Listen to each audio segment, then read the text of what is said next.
there was no bomb in my city, but we were scared because now we realized that they were saying that okay, so they are targeting eastern Ukraine, but we are in the western Ukraine. But then 2 hours from my city was a city that was bombed, even though it was not a targeted place, but it was bombed. And then I think another city, which was 6 hours from me, was also bombed. So now we thought that, okay, maybe it's coming, it's narrowing down to our place.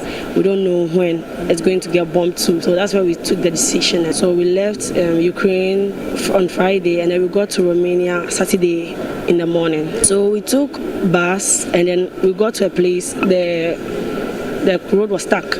No one was moving, so we had to walk for about 1.5 hours, and then we got to the border, and that's where the real problem is, because there were thousands of people there all struggling to cross over.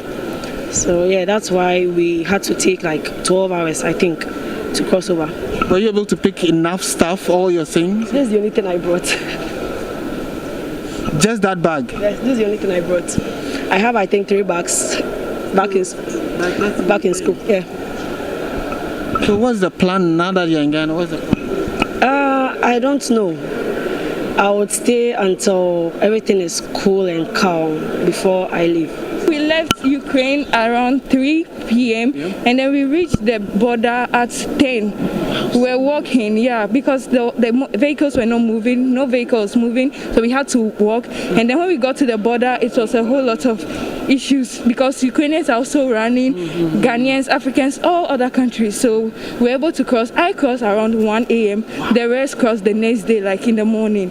Yeah, and then finally we went to Romania. Romania was very good to us. They accommodated us. I didn't even spend $1 in Romania. Everything was free, transport and everything. So in Romania, I didn't experience any racism. It was Ukrainian that were doing that to us, but Romanian none.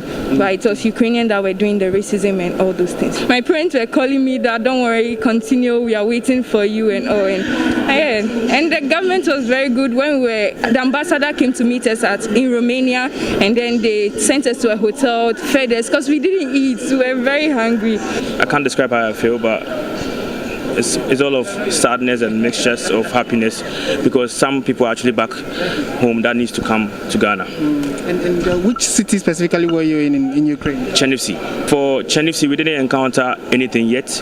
It's very peaceful. It's mostly bordering Romania at the western part. So before we came, we had no issue of bombing or nothing. It was very peaceful over there. It was all laughs and hugs from parents and guardians who came to the Kotoka International Airport to welcome their sons and daughters who were studying in Ukraine. Many of the students are at least excited that they are back home and safe. They are, however, concerned about their colleagues who are still stranded within Ukraine and then on the borders of other countries that share a border with Ukraine. Also, the Ministry of Foreign Affairs and Regional Integration has not been able to give specific dates and timelines as to how many more Ghanaians are expected. In the meantime, we can only keep our prayers up that these Ghanaians there will get some safety and then hopefully will come back home. Martin Esiedudate for TV3 News from the Kotoka International Airport.